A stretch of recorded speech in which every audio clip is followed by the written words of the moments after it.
Hey everyone, I am here today to share some bookish facts about me. Some of these facts a lot of you may know because you've been watching me for a while, but I thought it'd be fun to share some more, and then also if I have any new viewers, y'all may not know these things about me. I feel like I haven't done one of these videos in a while. Also, I want to apologize for background noise.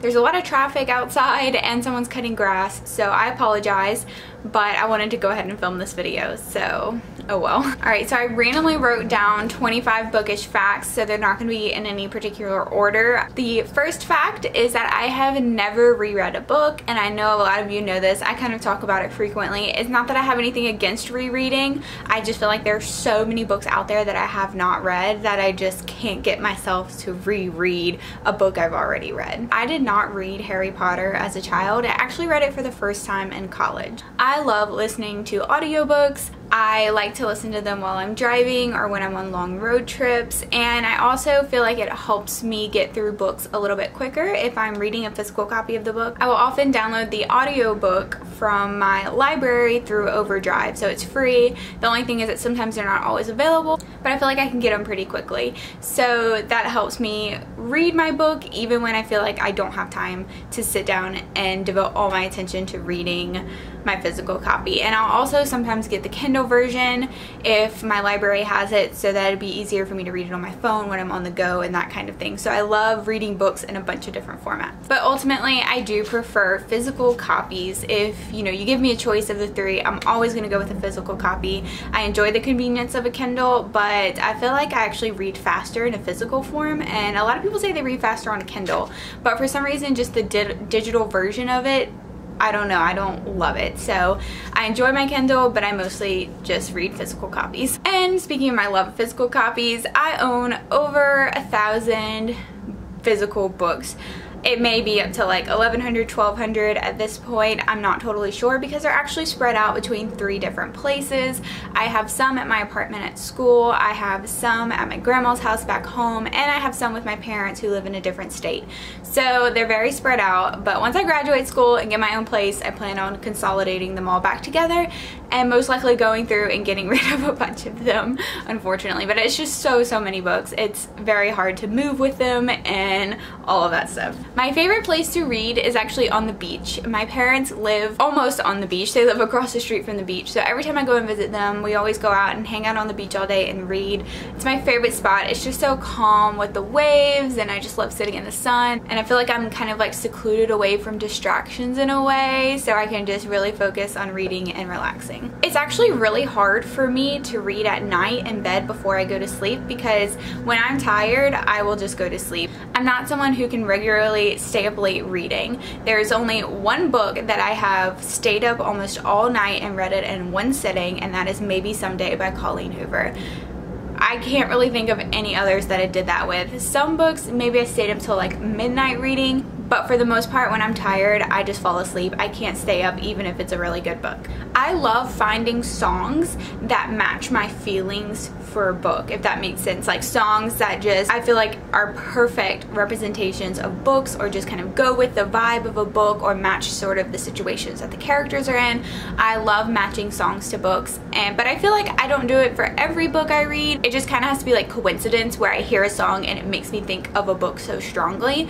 So I only have like a handful of books and songs that I really think just go together perfectly, so I might do a video on that. I think that's really fun, and I love music and I love books and I love putting them together, and I think that's one reason why I loved Maybe Someday so much, is because there is a whole like soundtrack that goes along with it, and it's just perfect in my opinion. When I read, I have to have 0 distractions. I'm not someone who can multitask and read a book. It's really hard for me to eat and read a book. It's hard for me to like read a book in public places. Like I love reading on the beach, but I feel like, you're not really interacting with the public on the beach. I can't really read in like a coffee shop or even like a bookstore. I don't know, places where I feel like there are conversations being held around me that I can hear, or like in class. I don't know. I've never been able to read outside of just my house on the couch in silence. I can't really read with music. If I do, it has to be music that doesn't have words, but mostly I just read in silence. I basically have to be completely undistracted to read for longer than 30 minutes. I'm easily distracted by my phone.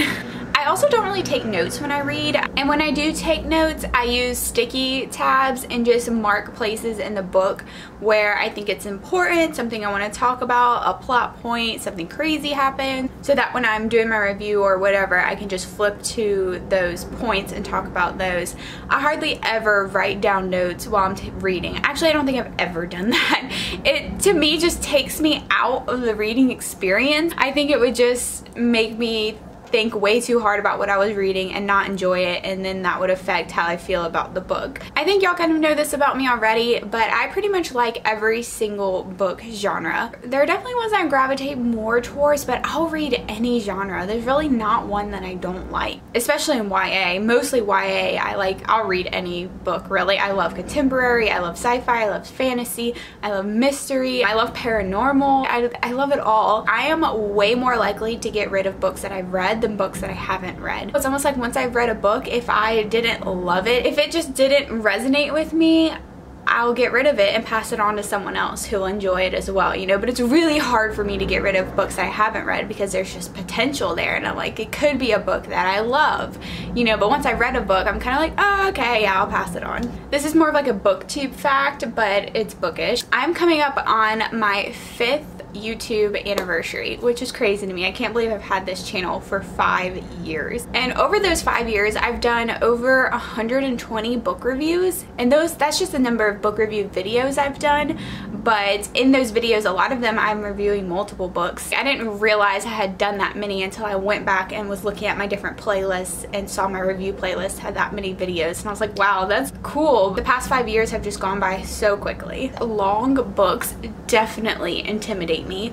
I always put books that are over 450 pages at the bottom of my TBR, and that's horrible because a lot of them are books I really do want to read.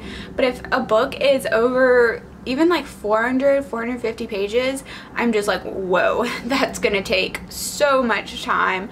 I don't have time for that, you know. Even if it's a book that I think I'll really enjoy, and even if it's like a sequel or anything like that, I'm very hesitant to pick up long books, and I've been like that ever since I was a child.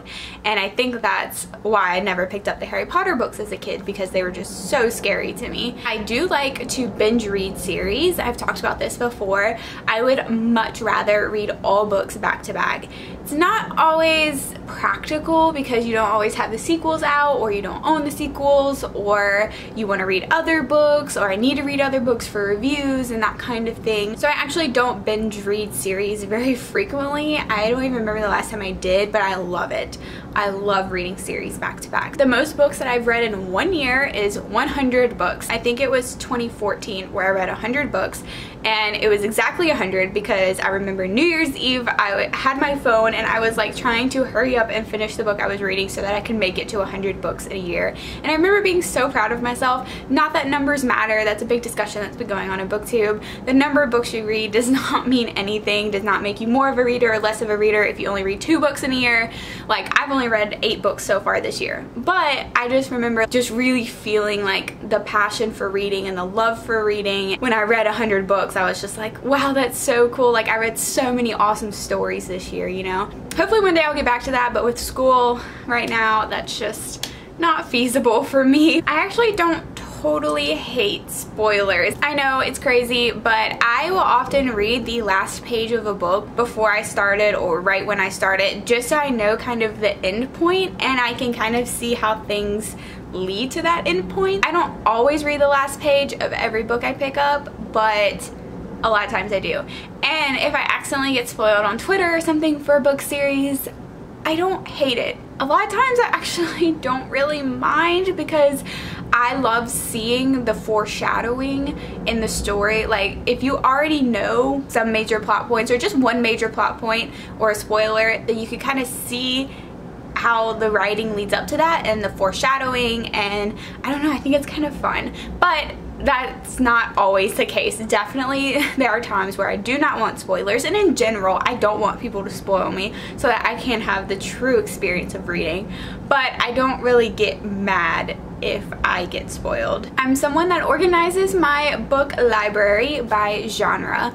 I can't do by author's last name just because it's just too mixed up. You know, you got a contemporary book next to an epic fantasy book, and that just doesn't work for me. And I can't do by color because I'll never find a book, and I'm not patient enough for that. I think I would attempt it and get 10% of the way through with it and then give up because it's just too hard and I can't figure out which colors go together because this one's kind of an orange red, but this one's a red red, and I couldn't do it. Speaking of my bookshelves, my dad has actually built all of my bookshelves. Not this one. This one I got from Target for $20.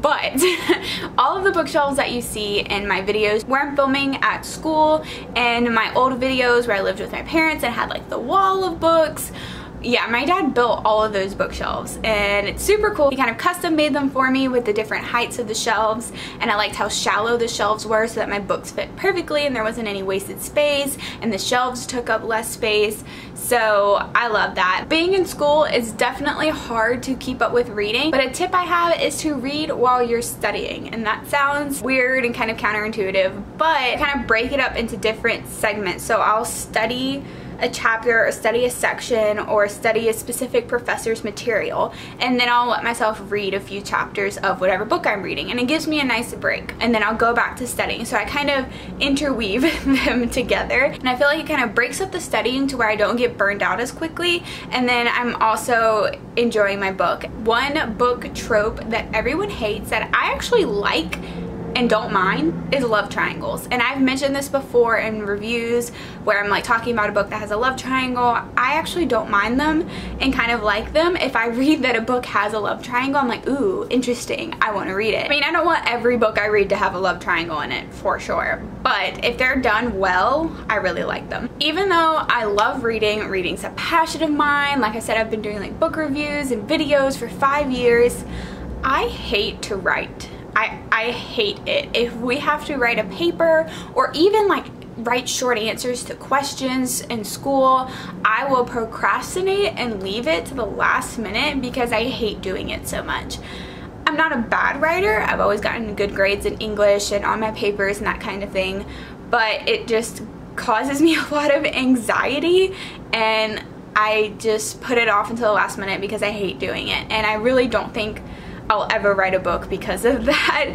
Seeing a blank page just freaks me out, and I just don't think I could do it. And the last fact is just kind of random. I love collecting books. However, I don't really like collecting multiple copies of books. If I have multiple copies, I'll usually get rid of one of the copies just because I think it's pointless for me to have multiple copies unless they hold a like significance to me. Like one of them I brought to an author signing and got it signed, or one's an arc that I just feel really attached to, you know.